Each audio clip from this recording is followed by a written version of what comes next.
Hello everyone, কেমন আছো সবাই তোমরা? আশা করি সবাই ভালো আছো। আমিও ভালো আছি। আর আজকে তো সানডে। সানডে মানেই বিশাল ব্যাপার, সবার ঘরে ঘরে বিশাল ব্যাপার।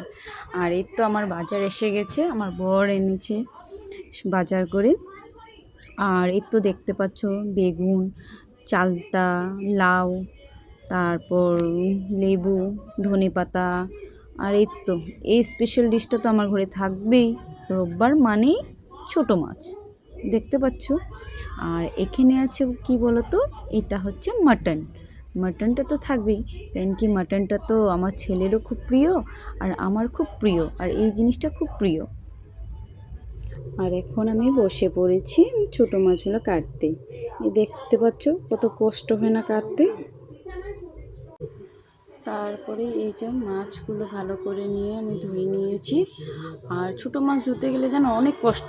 তার আগে আমি ছোটো মাছগুলোতে নুন মাখিয়ে রেখে দিয়েছিলাম। এখন মাটনটাও ধোয়া হয়ে গিয়েছে আমার।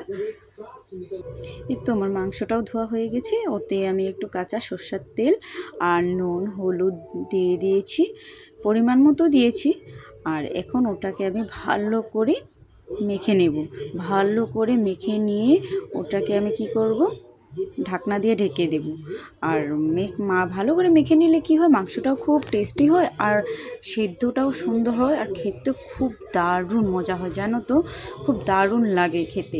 আর এখন আমি তারপর জানো তো রান্নাঘরে এসে ঢুকলাম। যখন রান্নাঘরে আলু কাটতে যাব তখন দেখি কি আমার আলু নেই।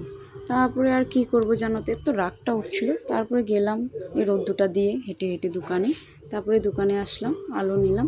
সে তো ওরাও দেখছে, কি করছো বৌদি বলেছে আমাকে। আমি বলছি না কিছু না, ভিডিও করছি। বলছে তোলো তোলো, আমাকেও তুলবে না। কিন্তু এই তো আবার এই হেঁটে হেঁটে ঘরের দিকে আসছি। এই যে আমার ঘরের রাস্তা। আর এই তো আমি যাচ্ছিলাম, তারপরে আমার বান্ধবী ডাকলো, ওই কোথায় যাচ্ছিস। ও দেখছে ওর শাশুড়ি, আর ও আমাকে দেখছে, বলছে কি করছো মোবাইল নিয়ে, ভিডিও করছো, আমাদেরকে কিন্তু মোবাইলে দিবে না। এই তো দোকান থেকে এসে দেখলাম আমার ভাতটাও হয়ে গেছে। আর তোমরা তো দেখতেই পাচ্ছ ছোটো মাছটাতে কী কী দিয়েছি। এখন সব কটাকে দিয়ে মেখে আমি ভালো করে, আর কড়াইতে দেরিও হয়ে যাচ্ছিলো, আর আমি কি করেছি ফটাফট করে কড়াইতে দিয়ে দিয়েছি মাছগুলোকে। এখন ভালো করে এটাকে ভাজা ভাজা করে নেব, কেন ছোটো মাছ তো। আর এখন আমার মাছগুলো হয়ে যাচ্ছে, আমি আর 5 মিনিট পর নামিয়ে ফেলবো মাছগুলোকে। আমার মাছগুলো হয়ে গেছে, আমি নামিয়ে ফেলবো এখন। আর এখন মাছগুলো ভাজা ভাজা হয়ে গেছে, তাতে আমি ধনে পাতা কুচি দিয়ে এখন এটা নাড়াচাড়া করে নামিয়ে ফেলবো। ব্যাস হয়ে গেছে মাছ। আর এখন আমি মাটনটাকে বানিয়ে ফেলবো। আর মাটনটাকে আমি ম্যারিনেট করে রেখেছিলাম, 1 ঘন্টা খানিক হয়ে গেছে। এখন তাতে আমি আদা রসুন পেঁয়াজ পেস্ট করে রেখেছিলাম, আর ওটাকে দিয়ে দিয়েছি। আর এখন জিরে গুঁড়ো হলুদ গুঁড়ো অল্প দিয়েছি, আগে দেওয়াই ছিল। সব কিছু দিয়ে মশলা দিয়ে ভালো করে ম্যারিনেট করে নিয়েছি। দেখতে পাচ্ছ আমার কড়াইতে তেলও গরম হয়ে গেছে, তাতে আমি সামান্য পেঁয়াজ দিয়ে দিলাম। তারপরে এখন মাটনটাকে দিয়ে দিয়েছি। মাটনটা দেখতে ভালোই লাগছে, খুব সুন্দরই লাগছে। তারপরে অল্প সামান্য কষিয়ে মাটনটাকে আমি এখন ঢাকা দিয়ে দেব। এখন আমি মাটনটাকে ঢাকনা খুলে এখন আলুগুলো দিয়ে দেব। আমি আজকে আলুগুলো ভাজিনি, অন্য সময় হলে ভাজি, আজকে অনেক দেরি হয়ে যাচ্ছিল। আবার ঢাকা দিয়ে দেব। আর এদিকে আমি মাংসটা বসিয়ে এলাচগুলো বেটে নেব।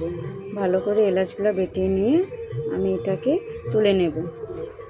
আর এখন ঢাকনা খুলে দেখছি আমার মাংসটাও আর আলুটাও ভালো করে সেদ্ধ হয়ে গিয়েছে। আমার মাংসটা দেখছি এখন হয়ে গিয়েছে।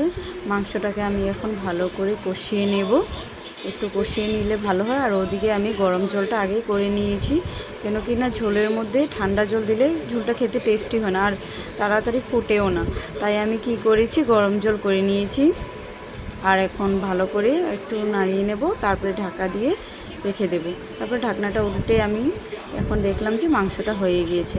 এখন আমি মাংসটাকে নামিয়ে ফেললাম। ওয়াও!